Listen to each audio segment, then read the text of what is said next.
कामना और सृजन शक्ति के देवता कामदेव को माना जाता है। वास्तविकता में कौन थे कामदेव? कितने शक्तिशाली थे वे? किस कार्य के लिए उनकी उत्पत्ति हुई? क्या केवल मनुष्यों को कामुक करना ही उनका एकमात्र कार्य था, या फिर उनकी भूमिका इससे कहीं अधिक थी? कामदेव से जुड़े एक एक रहस्य को जानने के लिए इस वीडियो के अंत तक बने रहें।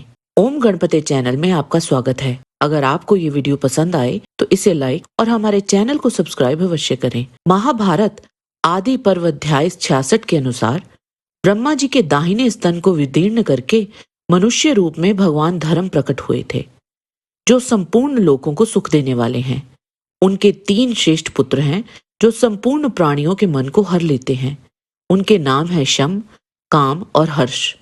वे अपने तेज से संपूर्ण जगत को धारण करने वाले हैं। काम की पत्नी का नाम रति है, शम की भार्या प्राप्ति है, हर्ष की पत्नी नंदा है।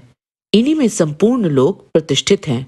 कालिका पुराण में हमें कामदेव के जन्म को लेकर एक और कथा मिलती है। इसके अनुसार ब्रह्मा जी ने 10 प्रजापतियों की रचना की। उसके बाद संध्या नामक एक स्त्री की रचना हुई। संध्या के जन्म लेते ही ब्रह्मा जी और प्रजापति उसके आकर्षण से बहुत मोहित हो गए। उनके सभी विचार एक ही वस्तु पर एकत्रित हो गए। उसी समय ब्रह्मा जी के मन से हाथों में पुष्प धनुष लिए एक सुंदर युवक प्रकट हुआ। अपने जन्म के तुरंत बाद उन्होंने ब्रह्मा जी से पूछा, काम दर्पयामी अर्थात मुझे किसे गर्वित करना चाहिए? ब्रह्मा जी ने उत्तर दिया, जीवित प्राणियों के मन को अपने तीरों का लक्ष्य बनने दो। उन्होंने दक्ष की पुत्री रति को काम की पत्नी बनने का सुझाव दिया। चूंकि उन्होंने ब्रह्मा जी के मन को उद्वेलित कर दिया, इसीलिए उसका नाम मनमत पड़ा, और चूंकि वे दिखने में बेहद आकर्षक थे, इसलिए उन्हें काम कहा जाने लगा। ब्रह्मांड पुराण के अनुसार एक समय ब्रह्मा जी सृष्टि निर्माण के उद्देश्य से परब्रह्म का ध्यान कर रहे थे। तभी उन्हें अपने मन में कामुक विचार उठते हुए अनुभूत हुए। वहां तुरंत उनके मन से एक कन्या का जन्म हुआ। वह कन्या उनके सामने प्रकट हुई और उन्हें प्रणाम किया। वह कन्या सरस्वती थी। ब्रह्मा जी को उससे प्रेम हो गया, परंतु शीघ्र ही उन्हें अपने मन की क्षीणता पर पश्चाताप होने लगा और उनका क्रोध कामदेव पर भड़क उठा। ब्रह्मा जी ने अपनी स्थिति का कारण कामदेव जी को ठहराया। उन्होंने श्राप दिया कि कामदेव शिव की तीसरी आंख की अग्नि में जलकर भस्म हो जाएंगे। शिव पुराण श्री रुद्र संहिता 18वें अध्याय के अनुसार जब ब्रह्मा जी से अद्भुत वर पाकर तारकसुर अजय हो गया और उससे सब देवता और समस्त ऋषि दुखी हो गए, तो इसके निवारण हेतु इंद्रदेव ने कामदेव को बुलवाया और उन्हें बताया कि ब्रह्मा जी के वरदान के कारण तारक दैत्य का वध केवल भगवान शिव के पुत्र के हाथों ही संभव है। देवी पार्वती महादेव जी को पति रूप में प्राप्त करने के प्रयत्न कर रही है, परंतु भगवान शिव अपने मन को संयम नियम से वश में रखते हैं। तुम कुछ ऐसा प्रयत्न करो कि शिव की देवी पार्वती में अत्यंत रुचि हो जाए। कामदेव तब अपनी पत्नी रति और वसंत को साथ ले उस स्थान पर गए जहाँ योगेश्वर शिव तपस्या कर रहे थे। वहाँ पहुंचकर कामदेव ने शिवजी पर अपने बाण चलाए। इन बाणों के प्रभाव से शिवजी के हृदय में देवी पार्वती के प्रति आकर्षण होने लगा तथा उनका ध्यान तपस्या से हटने लगा। ऐसी स्थिति देख महायोगी शिव अत्यंत आश्चर्यचकित हुए और मन में सोचने लगे कि मैं क्यों अपना ध्यान एकाग्रचित नहीं कर पा रहा हूँ। मेरी तपस्या में ये कैसा विघ्न आ रहा है। तभी उनकी दृष्टि सामने छिपे कामदेव पर पड़ी। उस समय काम पुनः बाण छोड़ने ही वाले थे। उन्हें देखते ही शिवजी को बहुत क्रोध आया। वहां कामदेव डर से कांपने लगे। सभी देवतागण वहां आ पहुंचे।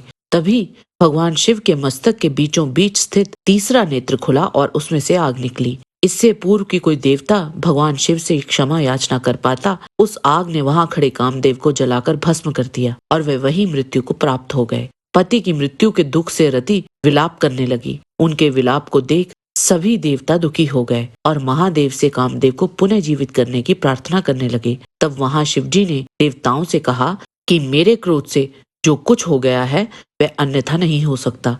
तथापि कामदेव तभी तक शरीर रहित रहेगा जब तक श्री कृष्ण का धरती पर अवतार नहीं हो जाता। जब श्री कृष्ण द्वारका में रहकर पुत्रों को उत्पन्न करेंगे, तब वे रुक्मिणी के गर्भ से काम को भी जन्म देंगे। उस काम का नाम ही उस समय प्रद्युम्न होगा। रते, उस समय तक तुम्हें शंबरासुर के नगर में निवास करना चाहिए। वहां तुमसे मिलकर काम युद्ध में शंबरासुर का वध करेगा। मेरा ये कथन सर्वथा सत्य होगा। स्कंद पुराण के अवंत्य खंड में कामेश्वर लिंग की महिमा बताई गई है। इसके अनुसार कामेश्वर लिंग 13वें देवता हैं। कामेश्वर लिंग के अध्याय में ही ब्रह्मा जी कामदेव से कहते हैं कि सृष्टि की इच्छा से मैंने प्रजापतियों की रचना की है, लेकिन हे काम, वे संतान उत्पन्न करने में असमर्थ हैं, उन्हें प्रसन्न रहने दो। आप संतान निर्माण में अग्रणी हैं, ये ब्रह्मांड आपके अधीन है। हे कंदर्प, मेरी आज्ञा से विविध प्रकार के प्राणियों की रचना करो। ब्रह्मा जी के ऐसा कहने पर कामदेव वहां से अदृश्य हो गए। यह देख ब्रह्मा जी क्रोधित हो गए और उन्होंने काम को श्राप दे दिया कि निश्चित रूप से तुम्हारा विनाश होगा। तुम शिव के नेत्र से निकलने वाली अग्नि से नष्ट हो जाओगे, क्योंकि तुमने मेरी आज्ञा का पालन नहीं किया। उस भयानक श्राप को सुनकर कंदर्प अत्यधिक भयभीत हो गए। नम्रता के साथ उन्होंने ब्रह्मा जी को प्रणाम किया और कहा, हे देव, मुझ पर प्रसन्न हो, जिनके पास आपके अतिरिक्त और कोई अन्य सहारा नहीं है। स्वामी अपने आश्रितों पर अत्यधिक क्रोधित नहीं होते। तब कामदेव की अनुनय विनय से ब्रह्मा जी प्रसन्न हुए। उन्होंने कहा कि मैं तुम्हें रहने के लिए 12 स्थान देता हूँ। स्त्रियों के कटाक्ष, केश राशि, जंघा, वक्ष, नाभि, जंगमूल, अधर, कोयल की कूक, चांदनी, वर्षाकाल, चैत्र और वैशाख महीना। इस प्रकार कहकर ब्रह्मा जी ने कामदेव को पुष्प का धनुष और 5 बाण देकर प्रस्थित किया। कामदेव रति और प्रीति के साथ तीनों लोगों पर विजय प्राप्त करते हैं। वे ऐसे धनुर्धर हैं जो अपने धनुष से विद्वानों, तपस्वियों, वीरों, बुद्धिमानों, इंद्रियों को नियंत्रित रखने वाले पुरुष, देवता, पितरों के समूह, भूत, पिशाच, यक्ष तथा गंधर्व आदि पर विजय पाकर उन्हें नियंत्रित कर सकते हैं। स्कंद पुराण के प्रभास खंड अध्याय 96 के अनुसार जब भगवान शिव ने कामदेव को भस्म कर दिया था, तो उसी स्थान पर रति ने अपने पति को पुनः प्राप्त करने के लिए घोर तप किया था। वह 4 युगों तक अपने पैरों की उंगलियों पर खड़े होकर तपस्या करती रही और उसकी घोर तपस्या से भगवान शिव प्रसन्न हुए थे। एक निश्चित समय पर महेश्वर लिंग धरती को भेदकर रति के आगे उत्पन्न हो गया। उस समय रति को संबोधित करते हुए एक आकाशवाणी हुई, यह महेश्वर लिंग आपकी भक्ति के परिणाम स्वरूप अचानक प्रकट हुआ है, इसीलिए आपको इसकी पूजा करनी चाहिए। इससे तुम्हें तुम्हारा पति पुनः प्राप्त हो जाएगा। आकाशवाणी के उन वचनों को सुनकर उस पतिव्रता रति ने बड़ी श्रद्धा से उस लिंग की पूजा अर्चना की। तभी कामदेव पुनः जीवित हो उठे और उसी समय से उस लिंग को कामेश्वर नाम से जाना जाने लगा।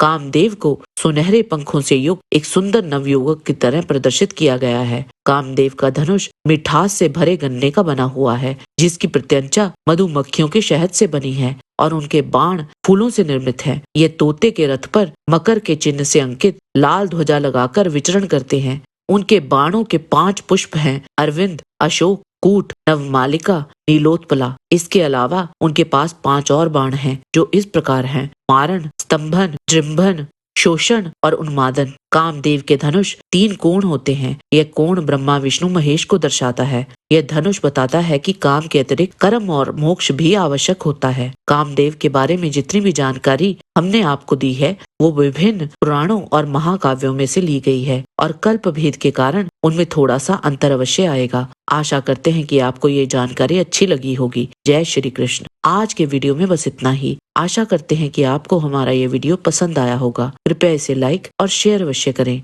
किसी भी प्रकार की त्रुटि के लिए आप सबसे क्षमा याचना करते हुए आपसे निवेदन है कि प्रेम पूर्वक परमपिता परमात्मा को मन में धारण करें और बोलें, वैदिक सनातन धर्म की सदा ही जय।